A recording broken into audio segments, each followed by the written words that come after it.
Welcome back, everybody, to the GoGamecocks.com college football preview show. Yesterday we told you about the offense. Today we're going to tell you about the South Carolina defense. I'm going to start where I get the most questions every week. What's the defensive backfield going to look like? What are we going to do for cornerback? Well, the answer is it's going to look different. There are going to be true freshmen playing out there. There's going to be almost certainly a true freshman starting. Steve Spurrier said it could be 2 true freshmen starting, although I'm not sure he pays much attention to the cornerbacks at practice anyway. So maybe, I wouldn't expect it to be 2, but I would expect it to be 1. Is Bryson Williams going to be a cornerback? Is Chaz Elder going to step up and be sort of that SEC level dominant safety that you want him to be? My predictions would be this. One of those freshmen, Al Harris Jr., Chris Lamons, Wesley Green, will start opposite Bryson Williams at cornerback. Bryson's a senior who's been a safety, moved to cornerback this spring to make sure he was ready, started to really like it. I think maybe he can see ahead a little bit and understand that any versatility he shows, any ability he plays cornerback to show will help him in his NFL draft evaluation. But it's also going to help this team this year. At safety, it looks like Chaz Elder and Chris Moody will be the starters. Chris Moody kind of came out of nowhere in the middle of camp, but has been really impressive. Kadishrix Marcus and T.J. Gurley are kind of right one step behind those guys. To me, it's that Al Harris Jr. spot. We just don't know. He's the true freshman. He's been here longer than any other true freshman, which is, I think, why I'd like him over Green and Lamons. But I think they're going to give all 3 of those freshmen a chance. And how they hold up early in the season against teams that can really throw the football, might be one of the real key determiners of South Carolina's record this year. I couldn't agree more, Josh. I mean, if you look at the defensive backfield, especially as it progresses through this season, I think the word's going to be rotation. Yeah. They've got enough guys here that they can afford to switch them all around if one guy starts going bad. But the problem is you're always going to be running into the problem of you're probably going to have to replace a freshman with another freshman. It's just the way it is. They knew it was going to be this way once Victor Hampton decided to go pro early, and then they ended up losing their other corner and senior Jimmy Legree. Well, they got Chris Lamons in, they got Wesley Green in, they got Al Harris Jr. in, and they love those guys. They're very high, rated prospects, but they still got to prove that they can do it from the high school level to the college level. And they're going to have options. As you mentioned, Bryson Williams could switch back and forth between cornerback and safety. And he might have to. He says he's very comfortable at either spot, and just to have an experienced guy out there playing on one side of the field, that's going to be a huge advantage for South Carolina, especially when you got 2 teams coming in right off the bat in Texas A&M and East Carolina who are going to throw the ball around. Yeah. Those guys are going to have to be on the ball and get ready. The cornerbacks are going to be young. They're going to be untested. There's going to be some very rough spots early on. But if you think about last year, Gamecock fans, this was the same question facing the linebacking core because they had nobody coming back. Those guys struggled early. They ended up becoming really good, and that's what the defensive backs are going to have to go through this year. And speaking of linebackers, I think they feel really good about their rotation this year. The only thing that they're worried about at linebacker, I think, is how they're going to get all those guys on the field. They've looked at a lot of 3-4 fronts this preseason. I think that they're going to run that. I think that Lorenzo Ward has kind of been inching toward running that since all those guys left from last year. They don't have a ton of defensive linemen, and they love those linebackers. They really like Sky Moore. Steve Spurrier is a huge Sky Moore fan. He'll be on the weak side. He's a guy they think has got all SEC potential. Kawan Lewis, who we just don't talk about much, he's kind of gotten to be one of those guys that's so steady, he just gets lost in the shuffle, but he's been really good for him. The one that surprises me is if you're going to play that 3-4, that extra linebacker spot, the Bob, the big old backer that they call it, we keep hearing Bryson Allen Williams' name.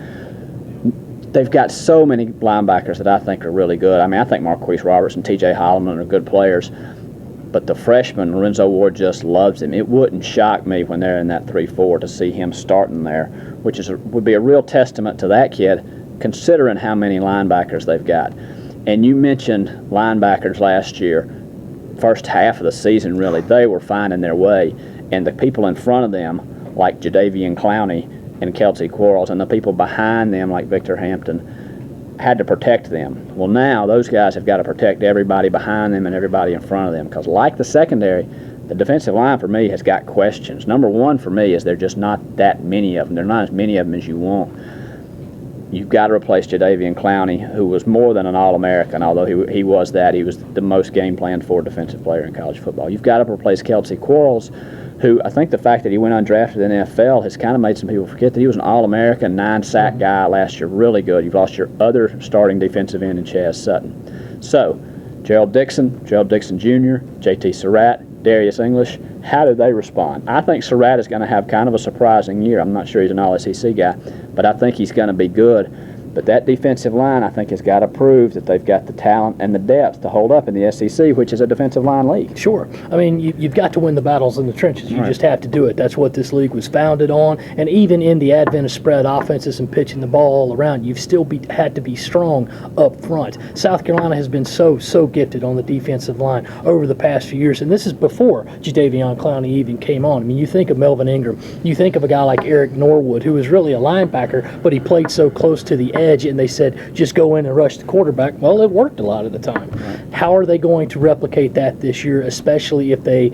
do like Whammy Ward says and stay in a 3-4 60% of the time? Well, they're going to have to bring those extra linebackers to the line. They're going to have to get that kind of pass rush efficiency out of a guy like Sherrod Golightly from his spur position.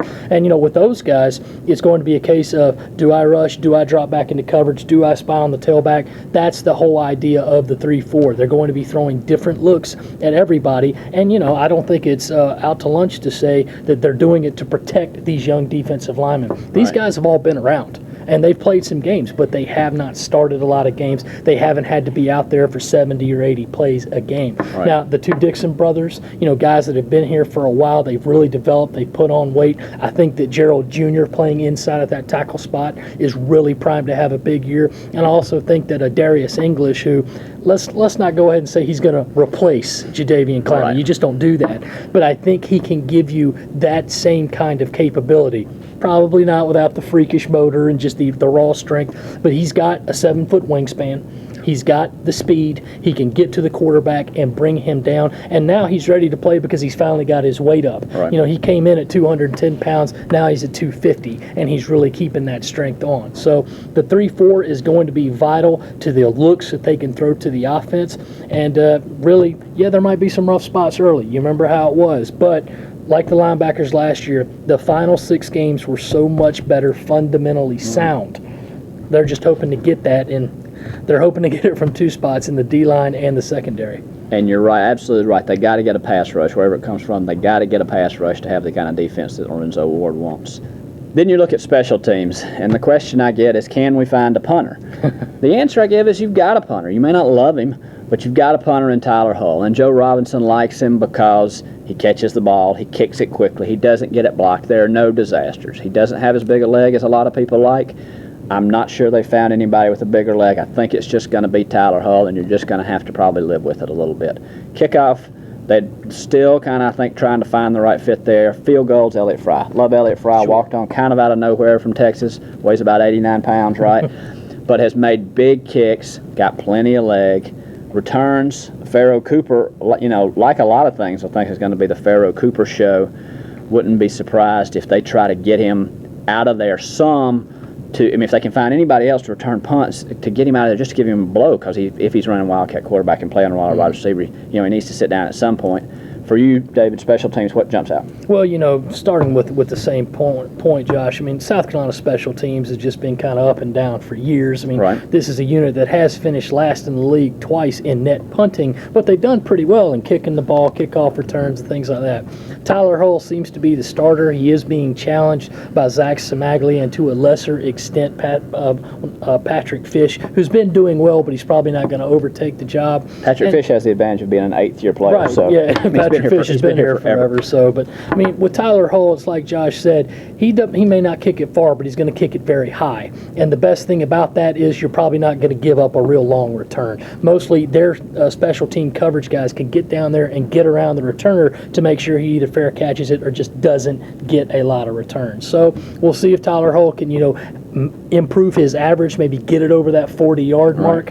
But, otherwise you might just have to cross your fingers and say, well, look, at least nobody's returning it to the house on him. Exactly. Elliott Fry, great story. He's going to be fine at place kicking. The return game, I think, is going to have a lot of options. I don't think it'll just be the Pharaoh Cooper show back there. You can sub in guys like Shaq Rowland. You can try one of the freshmen like a Shaq Davidson, maybe a Wesley Green or a Chris Lamont. You can have Nick Jones back there. The main thing is to get the the options. And I get this question probably about every day. Is this finally going to be the year where we return a kickoff for a touchdown?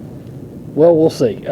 You just never can plan on those things, but you would think that once in 11 years, somebody would get a key block and be able to go. But maybe so. The streak lasts on, so we'll just have to see if it gets broken this year. You know, Ace Sanders broke the punt return record a couple of years ago, so maybe a similar drought killer will come this year.